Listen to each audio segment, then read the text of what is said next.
आप सभी भक्तों का मेरे YouTube चैनल राधे कृष्ण में हार्दिक स्वागत। दिन सोमवार तारीख 13 मई 2024 सोमवार व्रत कथा। जय शिव शंकर भोलेनाथ, जय माता पार्वती जी। एक समय श्री महादेव जी पार्वती के साथ भ्रमण करते हुए मृत्युलोक में अमरावती नगरी में आए।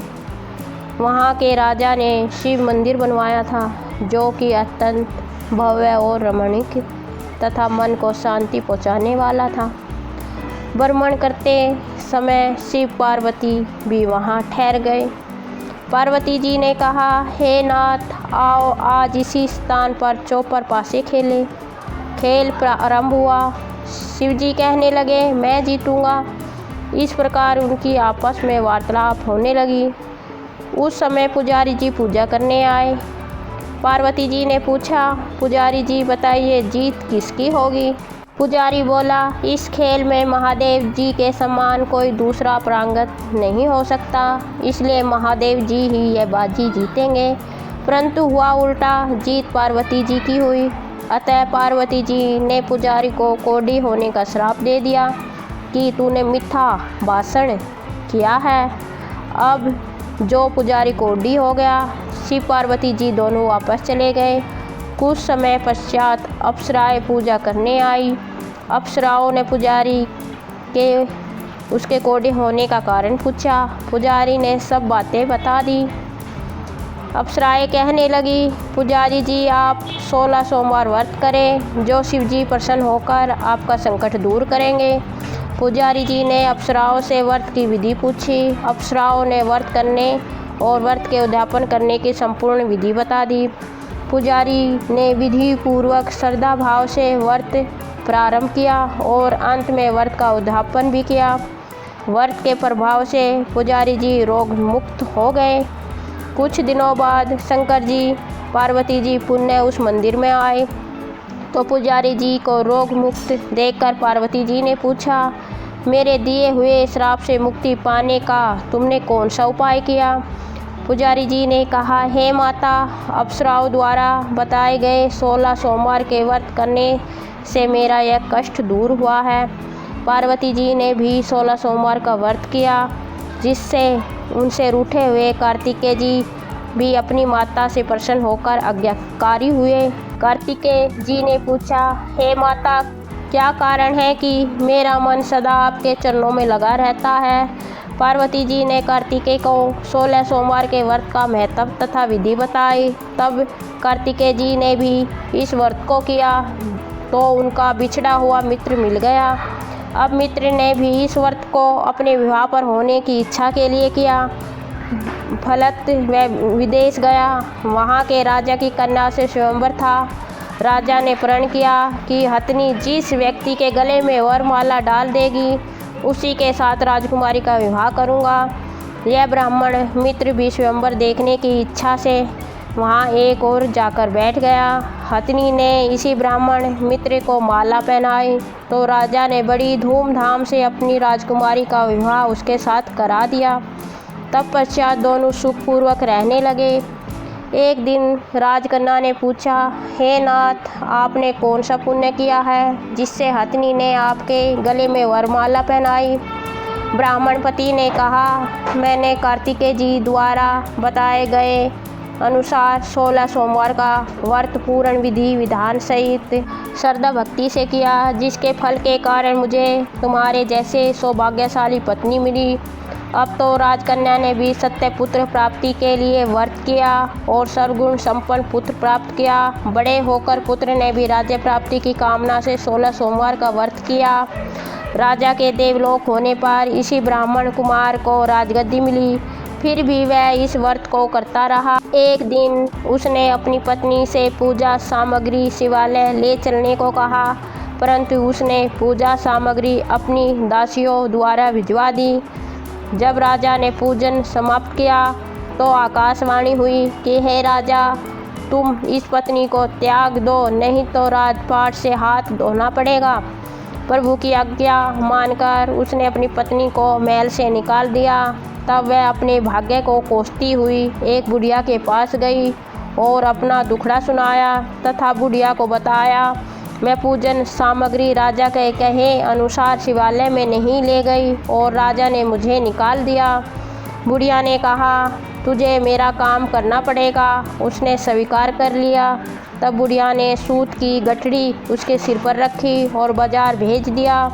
रास्ते में आंधी आई तो सिर पर रखी गठरी उड़ गई। बुढ़िया ने डांट कर उसे भगा दिया। अब रानी बुढ़िया के यहाँ से चलते चलते एक आश्रम में पहुँची। गुसाई जी उसे देखते ही समझ गए कि यह उच्च घराने की अबला विपत्ति की मारी है। वह उसे धैर्य बांधते हुए बोले, बेटी तू मेरे आश्रम में रह, किसी प्रकार की चिंता मत कर। रानी आश्रम में रहने लगी, परंतु जिस वस्तु को वो हाथ लगाती वह वस्तु खराब हो जाती। यह देखकर गुसाई जी ने पूछा, बेटी किस देव के अपराध से ऐसा होता है? रानी ने बताया कि मैंने अपने पति की आज्ञा का उल्लंघन किया और शिवालय में पूजन के लिए नहीं गई, इससे मुझे घोर कष्ट उठाने पड़ रहे हैं। गुरुजी ने शिव जी से उसके कुशल क्षेम के लिए प्रार्थना की और कहा, बेटी तुम सोमवार का 16 व्रत विधि के अनुसार करो। तब रानी ने विधि पूर्वक व्रत पूर्ण किया। व्रत के प्रभाव से राजा को रानी की याद आई और दूतों को उसकी खोज में भेजा। आश्रम में रानी को देख दूतों ने राजा को बताया। तब राजा ने वहां जाकर गुरुजी से कहा, महाराज यह मेरी पत्नी है, मैंने इसका परित्याग कर दिया था, कृपया इसे मेरे साथ जाने के लिए आज्ञा दे। शिवजी की कृपा से प्रतिवर्ष 16 सोमवार का व्रत करते हुए वे आनंद से रहने लगे और अंत में शिवलोक को प्राप्त हुए। कथा सुनने के बाद शिव जी की आरती अवश्य करनी चाहिए। शिव आरती। ओम जय शिवी ओमकारा, प्रभु हरे शिवी ओमकारा, ब्रह्मा विष्णु सदा शिव हरे धागी की धारा। ओम जय शिवी ओमकारा, एकानंद चतुरानन पंचानन राजे, हन शासन गरुड़ासन विश्ववाहन साजे।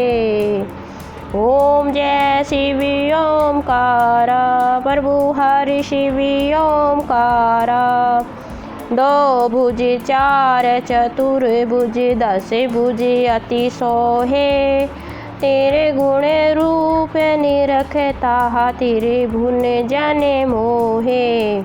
ओम जय शिवी ओमकारा, प्रभु हरि शिवी ओमकारा, अक्ष महला बन महला रूढ़ माला धारी, चंदन मृग मद सोहे भाले शशिधारी।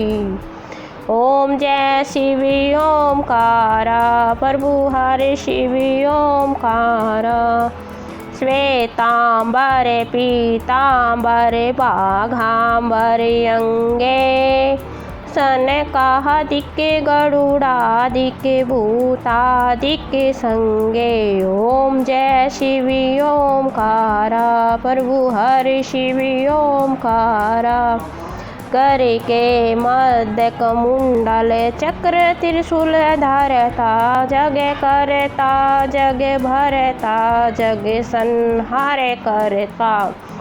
ओम जय शिवी ओमकारा, प्रभु हरि शिव ओमकारा, ब्रह्मा विष्णु सदा शिव जानत विवेका, प्रणय केसर के मध्य ये तीनों एका। ओम जय शिवी ओमकारा, प्रभु हरि शिवी ओमकारा, काशी में विश्वनाथ विराजत नंदी ब्रह्मचारी, नित्य उठी भोगे लगावत महिमा अति भारी। ओम जय शिवी ओमकारा, प्रभु हरि शिवी ओमकारा, त्रिगुण शिव जी की आरती जो कोई नर गावे, कहते शिवानंद स्वामी मन वांछित फल पावे।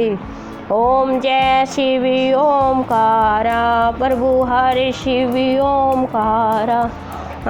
ओम जय शिव ओमकारा, प्रभु हरे शिव ओमकारा। ब्रह्मा विष्णु सदा शिव हरे धागी की धारा। ओम जय शिव ओमकारा, प्रभु हरे शिव ओमकारा। बोलो शिव शंकर भगवान की जय, माता पार्वती की जय। आपको मेरा वीडियो कैसा लगा कमेंट बॉक्स में अवश्य बताएं। मेरे वीडियो को लाइक शेयर और चैनल को सब्सक्राइब करें। धन्यवाद।